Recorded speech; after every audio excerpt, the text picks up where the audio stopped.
Hi there and welcome to Maya. So have you just installed your shiny new software and fired her up only to find that you're not quite sure what to do next?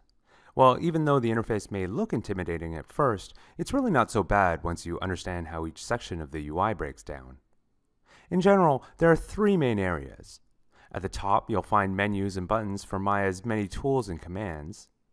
In the middle, you'll find the viewport, which displays the objects in your scene, as well as tools and panels specifically designed to modify those objects. And at the bottom, you'll find animation and scripting controls. Let's start back up here with the menu bar, which is probably easy enough to understand if you've used almost any other software before. In here you'll find almost all of Maya's tools and commands neatly arranged, from general stuff like opening and saving files, to undoing or redoing edits, to more specific task-based commands. Something a little more unique to Maya is that you can change the task-based menus that appear here via this drop-down box. Each of these menu sets is designed to cater to the specific needs of each of these workflows, so you want to set this based on what you plan on doing next. Additionally, shortcuts to many of the most useful commands can be found here in the shelf, represented by these colorful icons. So for example, clicking the basic cube icon here creates a cube in my scene, exactly as choosing Create Polygon Primitives Cube would have. Like menu sets, shelves are also organized by discipline, except they're even more specific. For example, curved surfaces, polymodeling, and sculpting can all be considered modeling tasks. However, shelves don't change automatically with your menu sets, making it possible to use an FX menu set with a modeling shelf like you see here. If you're unsure what an icon means, you can hover over it and check down here in the help line, or just wait for the tooltip to appear right on the mouse cursor. Both the helpline and tooltips are extremely useful, so I recommend keeping an eye on them, at least until you're comfortable with all of Maya's bells and whistles. Finally, there's the status line nestled right in between the menus and shelves. This line mostly tells you the on-off state of various modes, like object versus component mode, snapping, mirroring, and so on. Though it does also contain shortcuts to some basic file and rendering commands too. Of these though, I recommend paying special attention to object and component modes, aka green selection mode and blue selection mode. Object mode is for selecting an entire object at once, while component mode is for selecting smaller subparts of that object. This will be important later when we start playing around with position and shape. The last thing I'll say here is that you can use F8 to swap between the two as well. Moving on, the entire middle section of the UI is dedicated to viewing and interacting with objects in the viewport. To navigate the viewport, hold the Alt key while dragging any of the mouse buttons.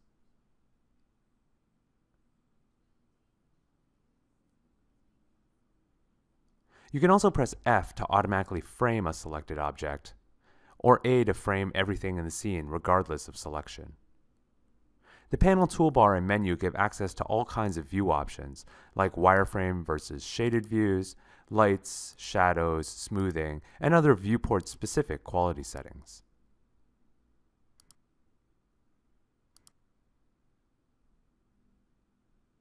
You can also hold the right mouse button over objects to bring up the marking menu, which contains shortcuts to all sorts of things you can do to that object. Holding Shift or Control as well will also bring up different versions of this menu. Left of the viewport you'll find the toolbox, which contains tools for selecting or transforming objects. So if I select the cube, then I can activate the Move tool to move it around,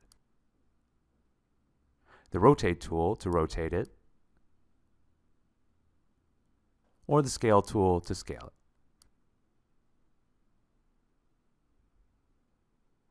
The last slot here will change depending on my most recently used tool. So for example, if I activate the Multicut tool to add an edge to my cube, then switch back to the Move tool, you'll see I can quickly get back to the Multicut tool here.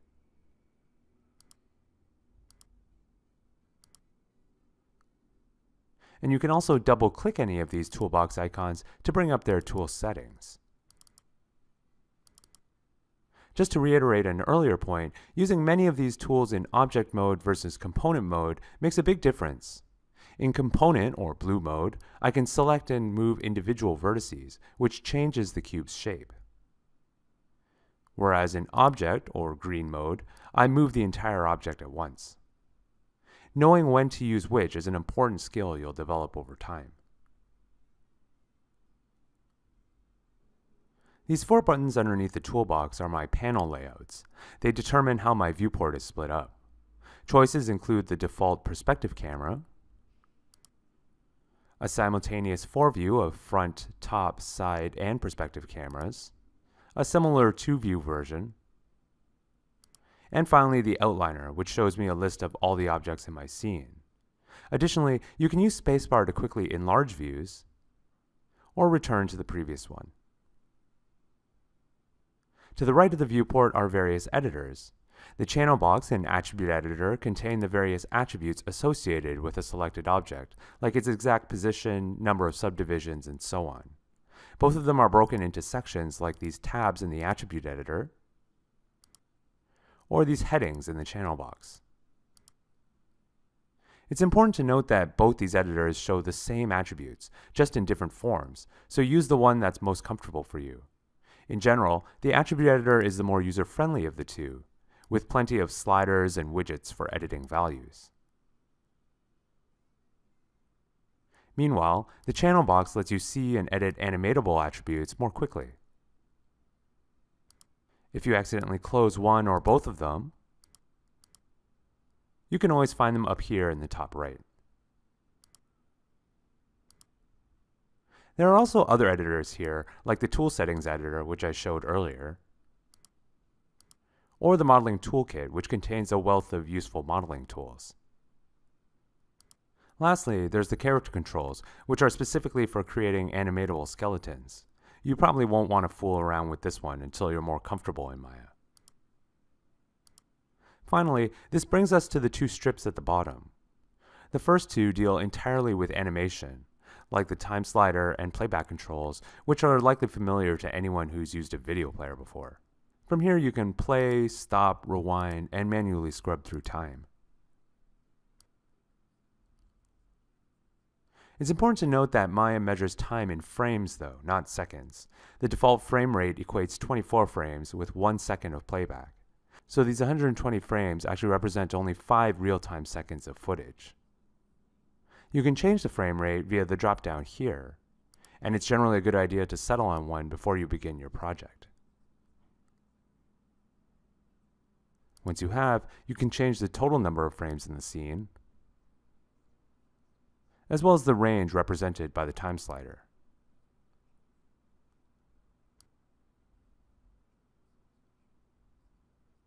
Other stuff you can change here include looping, performance-enhanced caching, auto-recording animation keyframes, and more via the pop-up preferences window.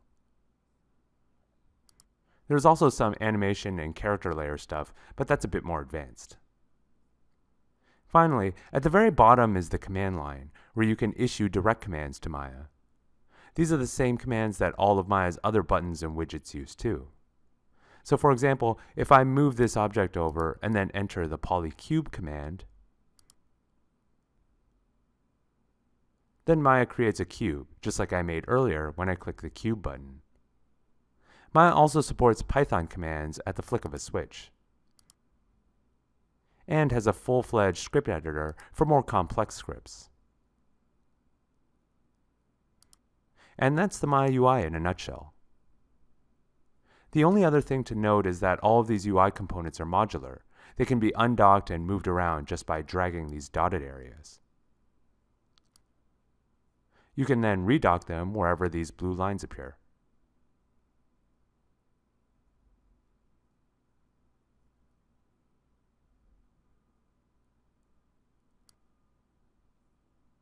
One way Maya makes use of this is via these different workspaces in the top right. Just like the menu sets I showed you at the beginning of the video, each of these workspaces rearranges the UI based on their respective tasks, hiding things you don't need while enlarging the things you do. If you ever need to reset one of these workspaces to the default, maybe because you lost a panel accidentally or you got your UI into a weird customized state, you can do that from this dropdown too.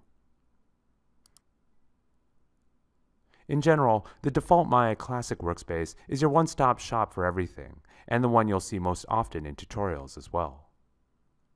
So hopefully now you feel a bit more at home in the Maya UI. You can check the description below for other helpful UI topics in the Maya help. Or if you're ready to move on, I suggest checking out the videos in our Intro to Maya course.